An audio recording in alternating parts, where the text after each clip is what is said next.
오늘은 2026년 6월 14일 연중 제11주일입니다. 성부와 성자와 성령의 이름으로 아멘. 마테오가 전한 거룩한 복음입니다. 그때 예수님께서는 군중을 보시고 가엾은 마음이 드셨다. 그들이 목자 없는 양들처럼 시달리며 기가 꺾여 있었기 때문이다.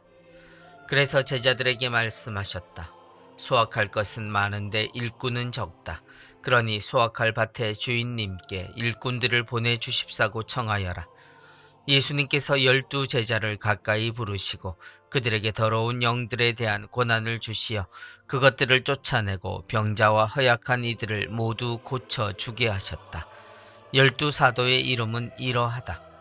베드로라고 하는 시몬을 비롯하여 그의 동생 안드레아, 제베데오의 아들 야고보와 그의 동생 요한, 필립보와 바르톨로메오, 토마스와 세리 마테오, 알페오의 아들 야고보와 타데오, 열혈 당원 시몬, 그리고 예수님을 팔아넘긴 유다 이스카리옷이다.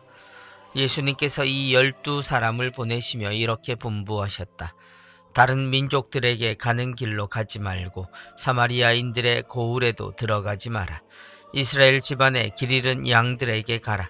가서 하늘나라가 가까이 왔다 하고 선포하여라. 앓는 이들을 고쳐주고 죽은 이들을 일으켜 주어라. 나병 환자들을 깨끗하게 해주고 마귀들을 쫓아내어라. 너희가 거저 받았으니 거저 주어라. 주님의 말씀입니다. 그리스도님 찬미합니다.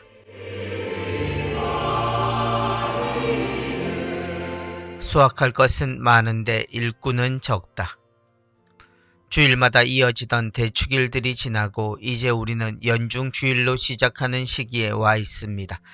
주님의 순환과 죽음, 부활과 승천, 그리고 성령의 오심이 있었고 우리는 삼위일체 하느님께서 우리와 함께 하심과 그 일치 안으로 우리를 초대하시는 부르심을 받았고 우리의 삶이 그리스도와 생명을 나누는 것임을 이 과정에서 확인했습니다. 그리고 지금은 예수님의 지극히 거룩하신 성심을 기억하고 따르는 여름이 이미 시작된 6월입니다. 군중을 보시고 가엾은 마음이 드셨다. 매일이 같은 듯 느껴지지만 그리스도인의 한 해는 이렇게 예수님의 공생활의 모습을 따라 사람에게 주어진 삶의 가치와 하느님의 뜻을 사는 것으로 이루어집니다. 그 순간들은 우리가 예수님이 보여주신 모든 것으로 우리의 모습의 중심과 내용을 정리하는 것으로 이루어져야 합니다. 오늘 복음은 그렇게 세상에 오신 하느님의 시선을 보여줍니다.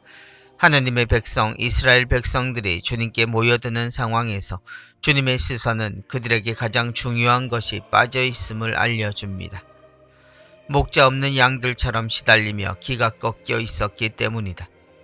태어나면서부터 하느님을 배웠고 하느님 구원의 백성으로 자신들을 알고 있는 이 백성들의 모습에서 가엾다는 생각이 드신 이유가 무엇일까요?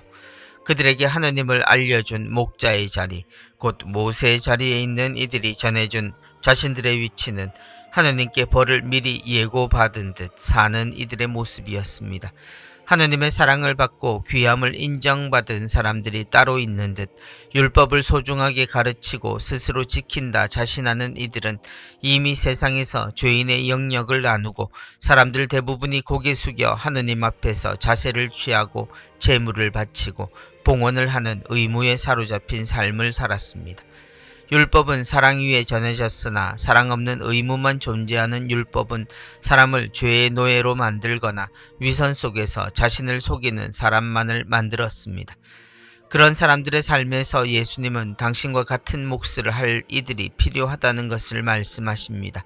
사람들에게 하느님은 사랑이시며 그 사랑이 단 한 번도 사람을 비켜간 적이 없음을 알려주시고 심판을 말하면서 정작 죄에만 매달리고 사람을 주눅들게 하고 많은 사람들의 세상에 복음을 전하기 위해 필요한 것은 사람 같은 사람임을 알려주셨습니다.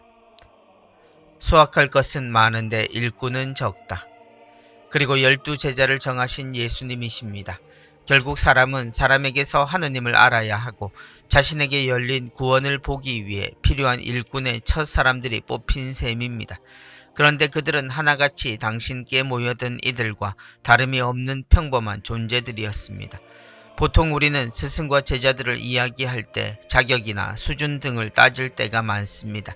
그래서 관계를 나타내는 단어 앞에 좋은이라는 수식어를 붙이곤 합니다.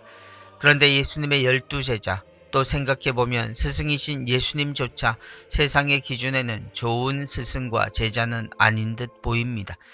분명한 것은 예수님도 제자들도 모두 필요한 존재였다는 것입니다.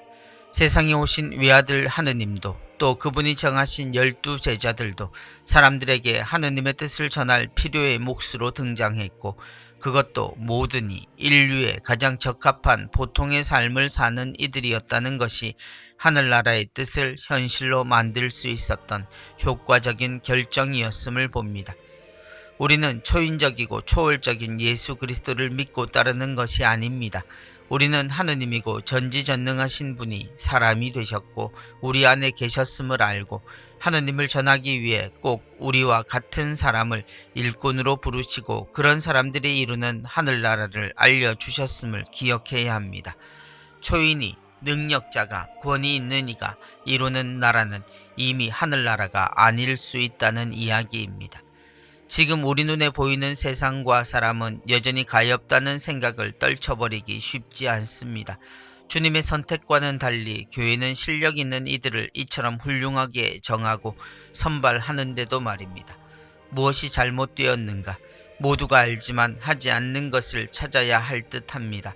일꾼은 여전히 필요한데 사람이 보이지 않는 한 사람의 한숨이 흘러나오는 상황입니다. 성부와 성자와 성령의 이름으로 아멘.